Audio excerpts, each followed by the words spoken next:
Big weekend of ECAC hockey coming up. Quinnipiac has Brown and Yale this upcoming weekend. To help us break down the matchup with Yale, we invite on Sirius XM NFL Radio and Sirius XM Sports host of This Week in College Hockey, Zig Fracassi, onto the program. Zig, how are you? Andrew, good to be with you, my man. I'm well, thanks. Good. Sounds good, Zig. Thank you so much for joining us. So Quinnipiac, Yale, it's probably one of the biggest rivalries in the ECAC, more so on the Quinnipiac side. If you ask Yale fans, they're like Quinnipiac, who they always say Harvard is their big rival. But moving along to the matchup this upcoming weekend, very different Quinnipiac team than we saw last year. Last time these two teams met up at Ingalls Rink in New Haven, Quinnipiac took that game 3-0. But Zig, what do you see as the big takeaways in this matchup? Quinnipiac's offense, Yale's defense. Well, to answer your first point there, I think it's interesting about, Quinnipiac probably sees Yale more of a rival than the other way around, and I think that's simply because Yale's been an established commodity for all these years, and of course being, a recent national champion, I think there's sort of that pedigree, like, yeah, they're kind of there. It's almost like, teams trying to emulate the Yankees-Red Sox rivalry. There's only one of those, and other teams try to claim into that. But to your point here on Quinnipiac, I mean, the game the other day, Saturday, what they have 59 shots on goal, or 55 shots, excuse me, and the Arizona State goalie, the court just stood on his head, 53 saves, including 27 in the third period. Just looking at Quinnipiac recently, they've been a little bit inconsistent offensive-wise. I mean, they were able to get to 4 goals in the games against Dartmouth and Colgate, and then 5 in the Friday night game. But other than that, I mean, there's been games of 1 and 2 goals, and I think it goes back to the fact that they just don't seem to have the consistent scoring that they did last year. I mean, Ennis, who's left for the Minnesota Wild organization, I think that's a big loss. Travis St. Denis, that's also a big loss. And when I look, I mean, they got one guy, Tim Clifton, who's Mr. Consistency. He's the only one there with double-digit goals. So to me, that says that they're having a lot of trouble trying to score. Now, against Yale, let's face it, this is a team now that's, I think they're starting to find their groove a little bit. I'm not sure they're quite the national championship pedigree that they were of a few years ago under Coach Keith Elaine. But, you look at what they've been able to do. January, only 1 loss. So, now granted, a couple of those games came against Brown, who, is the bottom feeder of the ECAC. Let's face that. I mean, they're not very good. But Elaine's team's starting to round in the form, so I think you look at that, I think the offensive balance probably goes towards Yale a little bit in this matchup. So I think Quinnipiac's going to have to do their very best. And keep an eye out for that Hayden fellow, John Hayden, leading goal scorer. In fact, 16 goals of those 10 have come on the power play. So my best advice to Rand's team, stay out of the penalty box because you don't want this guy trying to beat you.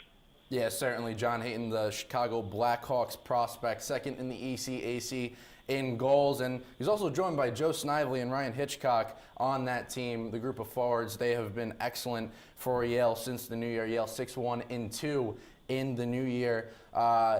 Zig, what about their goalie, though, Patrick Spano, the Yale goalie? He has been the understudy in his previous 3 years at Yale in being the backup for Alex Lyon. But he's really come into his own this year, and it's quite the contrast on the Quinnipiac side in goal. It's been very inconsistent between Chris Truel and Andrew Shortridge. Just a little bit on the goalies and what you expect to see from both sides.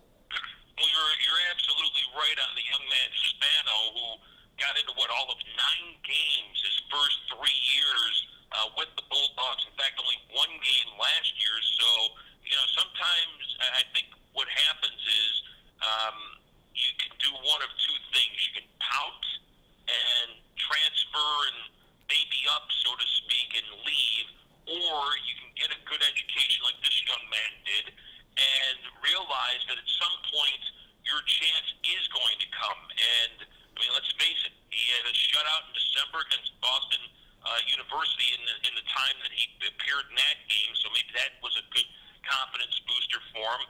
His last 5 games, he's allowed a total of 7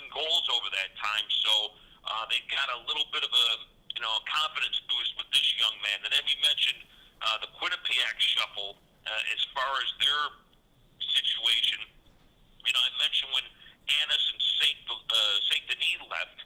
When you lose a couple of real key cogs like that, at times I think that leadership it may be overrated, Andrew, but at the point in Quinnipiac's case, I think it can't be understated because last year Gartig was the man of the hour. I mean, he was essentially that team's MVP. Of course, he graduated, and even before then, a few years ago, I think it was Hartzell was the goalie at Quinnipiac. So they've been very strong the last few years behind the backstop, so to speak. But now you're trying to find, a sort of a justification. Well, is Shortridge ultimately going to be the guy? Is Truel going to be the guy? That's where I think you have growing pains. And like I mentioned earlier, with the problem scoring goals, that puts a tax on the defense, and then ultimately it puts a tax, I think, on the goaltending. So, the stats aren't bad for either Shortridge or Truel, but compared to some of the goalies they've had there, who are the great line of defense, I think that's where the problem is that it's a trickle down. You don't score goals, you put pressure on your defense to prevent them. Sometimes that doesn't happen. Saw a couple of breakdowns in the highlights I saw against Arizona State. Hence, the goalie is made out to be the bad guy when, in fact, that maybe the defense in front of him broke down. So it's all to me, I think, a trickle-down effect as to why Quinnipiac maybe hasn't had the consistency in goal that they have in past seasons. Yeah, certainly. Losing so much on offense, therefore the defense feels more pressure, and when you got a lot of new defenders on the team as well, goes right Absolutely. to the goaltender. Quinnipiac, fourth currently in the ECAC standings at 17 points. Yale is in sixth, 2 points behind the Bobcats with 15 points. Zig, this game could potentially have huge playoff implications in a few weeks. Do you potentially see Yale hopping Quinnipiac in the next few weeks and grabbing that fourth spot without... I'm sorry. Go ahead. I was just going to say, again, I'm looking at Keith Elaine's team as far as what they've been able to do in the past. I think now's the time that they've started to get hot. Cornell, I'm just looking ahead to their schedule here a little bit. Princeton, Quinnipiac, then they're at Cornell. The Big Red had a devastating weekend. They honored the 50th anniversary team that won the national championship, which was a great thing, but they blew third-period leads in both of those games. So you have to wonder about Mike Schaefer's team as far as confidence goes. Colgate, they should be able to do that. Obviously, the game against Harvard, Teddy Donato's team is going to be huge, but I can see Yale being able to sort of run that table and possibly overpass Quinnipiac again. I think they got to get that the situation. They got to be able to prevent those goals while they're having inconsistency as far as the offense.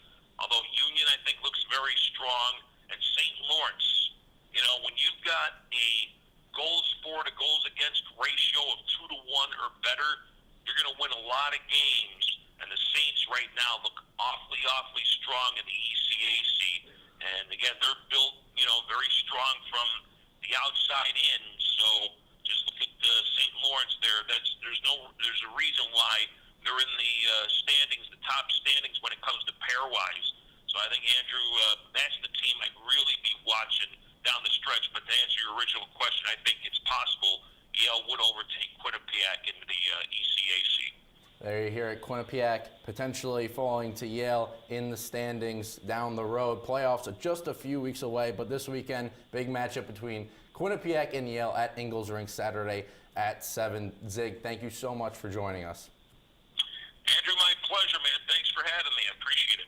You guys can follow Zig on Twitter at Zig Fracassi, Zigfracassi.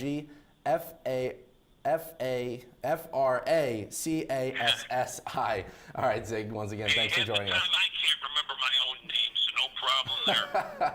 All right, Zig, thanks for joining us.